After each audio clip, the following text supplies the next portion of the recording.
Auto pass করে চাকরির viva দেবার যাচ্ছেন, বেশ ভালো কথা। তা আপনার নাম কোনা কি? স্যার, আপনার সামনে তো ফাইল দিয়ে থুছি, ওটার তো নাম ঠিকানা সব দোয়াই আছে, ওটি থেকেই দেখলেন। আজে এটাই আপনাদের অটো পাস করার প্রধান বৈশিষ্ট্য। অটো পাস করে তো একবারে আলসা হয়ে গেছেন, ইনকে করলে তো চাকরি পাবেন না। আচ্ছা, পানির মধ্যে সাঁতার কাটার পান নাকি? না স্যার, সাঁতার টাতার কাটার পাই না, হাতত সময়ই নাই, সাঁতার কাটা শিখবো কখন?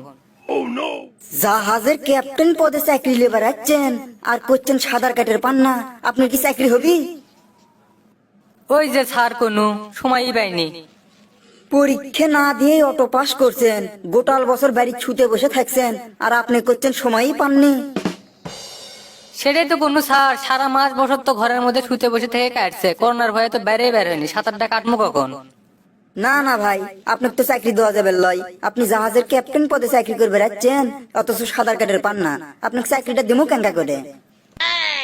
স্যার, আপনার কথা হিসেবে আমি যদি এখন জাহাজের ক্যাপ্টেন পদে চাকরি লিবার যায়, তাহলে আগে আমার সাঁতার শেখা লাগবে। আচ্ছা, এখন তাহলে আপনি কোন, যারা উড়োজাহাজ চালায় তারা কি উড়বের পায়? বুঝলাম আপনার কথার যুক্তি আছে, কিন্তু উড়োজাহাজ আর জাহাজের মধ্যে মেলা পার্থক্য আছে। আচ্ছা, আপনার বাড়ি গুটি হলো? স্যার, আমার বাড়ি তো থানার সামনে। থানার সামনে বাড়ি? ও আচ্ছা, থানাটা গুটি? স্যার, থানা তো আমার বাড়ির সামনে। আরে ভাই, আপনি তো সেটাই করছি, আপনার থানাটা কুটি হলো আর আপনার বাড়িটা কুটি হলো। স্যার, আমার তো থানার সামনে বাড়ি আর বাড়ির সামনে থানা, দুটোই একবারে সামনাসামনি।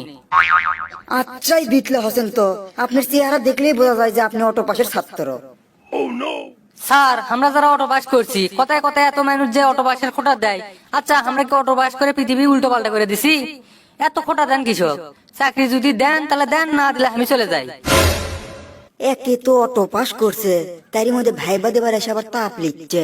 দেখি বাড়ি ঘরের খোঁজ নেই, যদি টাকা পয়সা আল্লাহ হয় চাকরি দেবো, না হয় না দেবো। ডাইরেক্ট তো বাড়ি ঘরের কথা কোয়া যাবে লয়। এ ঘটনা হচ্ছে, আপনার বাড়ির রাস্তা কি হাসপাতালের দিক গেছে? কি যে কোন স্যার, আমার বাড়ির রাস্তার কি অসুখ আছে যে হাসপাতালের দিকে যাবি? আচ্ছা ভাই, বুঝলাম বুঝলাম। আচ্ছা, চাকরি যে করবে রাখছেন, আপনার বাড়ি ঘরের কি অবস্থা?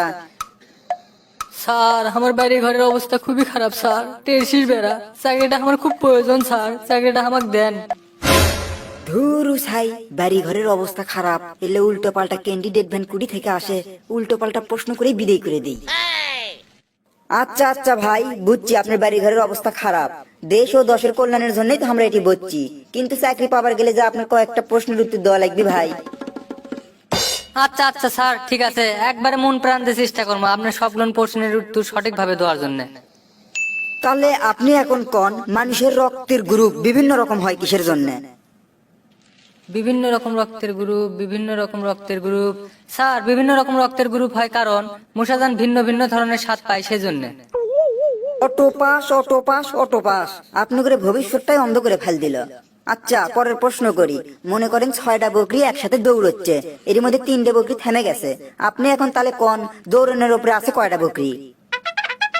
স্যার, আপনি যে কোশ্চেনটা আমাকে করছেন এটা খুবই একটা সহজ কোশ্চেন, আমার যে ছোট ভাইকে করলেননি তা আমি ফরফর করে কয়ে দিলেনি। আমি জীবনেও আশা করিনি স্যার এত বড় চাকরির ভাইবা আছে এত সহজ একটা প্রশ্ন আপনি আমাকে করবেন। আচ্ছা যাই হোক, করছেনই যখন, উত্তর তো তার দয় লাগবে। 6টা বকরি যদি দৌড়ই, 3টে যদি থেমে যায়, তাহলে 6টা দৌড়ের বোধ থাকবে। কি? একসাথে 6টা বকরি দৌড়তে দৌড়তে যদি 3টে থেমে যায়, সামনে 6টা কেঙ্গা করে থাকে? স্যার, কথাটা যে হিসেবে কইছি আমি, বকরিরা যখন দৌড়য় সবাই একসাথে দৌড়য়, আপনার মতন পাগল ছাগল নয় যে 3টে দৌড়বি 3টে থেমে যাবি। কি? আপনি আমাকে পাগল ছাগল করলেন? আপনার সাহস দেখে তো আমি অবাক। আপনার চাকরি নাই কোনো, আপনি বাড়ান তো বাড়ান। স্যার, এইভাবে আমাকে বাই করে দিয়েন না স্যার, আমরা খুবই গরিব মানুষ স্যার, আব্বা কত কষ্ট করে দিন এনে দিন খায় আমরা স্যার, মার কাছ থেকে 20টা টাকা গাড়ি ভাড়া নিয়ে আপনি এটি ভাইবা দিয়ে বেড়াচ্ছি স্যার, আমাকে বাই করে দিয়েন না। একে তো অটো পাস করছেন, তার মধ্যে বাড়ি ঘরের অবস্থা খুব খারাপ, টাকা নাই চাকরি নাই। পরবর্তী ক্যান্ডিডেট ভেতরে আসেন। ইয়ে বাবা রে, ব্যান বেজে গেছে। এই ভাই কুমার যত টাকা নিয়ে যাচ্ছে, চাকরি এই ভাই কি দেওয়া লাগবে?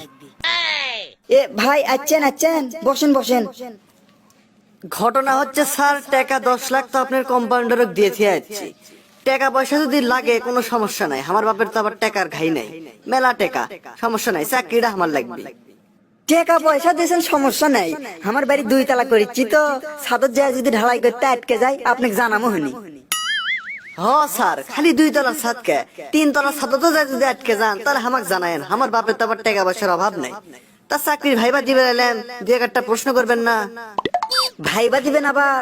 আচ্ছা আচ্ছা, তাহলে দেশের 3 জন মহান ব্যক্তির নাম কোন? স্যার, বাংলাদেশের 3 জন বিখ্যাত ব্যক্তির নাম হলো, প্রথম জন হলো শেরে বাংলাইকে ফজলুল হক, দ্বিতীয় জন হলো মৌলানা আব্দুল হামিদ খান ভাসানী, আর স্যার 3য় নাম্বার জন হলেন স্যার আপনি। আপনার নামটা জানি কি স্যার? অভিনন্দন ভাই, অভিনন্দন, আপনার চাকরি কনফার্ম। আর আপনি আমার নাম জিজ্ঞেস করলেন না? আমার নাম গেদু সাহেব। এই হলো আমাদের সমাজ ব্যবস্থা। যদি আপনার টাকা না থাকে, যতই মেধা থাকুক আপনার কাজ হবে না। আর যদি আপনার টাকা থাকে তাহলে ভাইবা দেওয়ারও কোনো প্রয়োজন হয় না।